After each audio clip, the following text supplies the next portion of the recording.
এটি হচ্ছে একটি বক্স পাজল। এই পাজলটির মেইন গোল হচ্ছে যে এটি ৬ টি কাঠের রাউন্ডকে আপনাকে এই মধ্যে স্থান দিতে হবে। তো ১ম দিকে আপনি বিভিন্নভাবে চেষ্টা করার পরেও কিন্তু এটিকে আপনি স্থান দিতে পারবেন না। তবে একটি ট্রিক্স আছে, সেই ট্রিক্সটি অবলম্বন করলে আপনি যথাযথভাবে এই ৬ টি কাঠের টুকরোকে সেই স্থানে দিতে পারবেন। আপনি যদি এভাবে বিভিন্নভাবে চেষ্টা করেন, দেখেন যে এটা মিলবে না। আপনি এরপরে যদি আবার এভাবে চেষ্টা করেন, দেখেন যে এটা ৫ টার পরে ৬ টির স্থান হবে না। তবে সেই ছোট্ট ট্রিক্সটি অবলম্বন করলে কিন্তু অতি সহজেই এটিকে দেওয়া সম্ভব।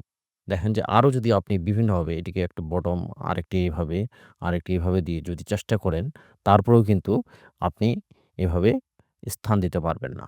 তবে ট্রিক্সটি হচ্ছে কি, দেখেন যে ট্রিক্সটি হচ্ছে ১ম এ বটম সাইডকে আপনাকে একটিকে এই ৪ টি পার্টকে অংশ দিতে হবে, স্থান দিতে হবে। তারপরে এটিকে রাউন্ড একটি ঘুরিয়ে নিতে হবে। দেওয়ার পরে এই যে দেখেন যে এটিকে দেখেন যে ৬ টি কাঠের টুকরাই এর মধ্যে স্থান পেয়েছে।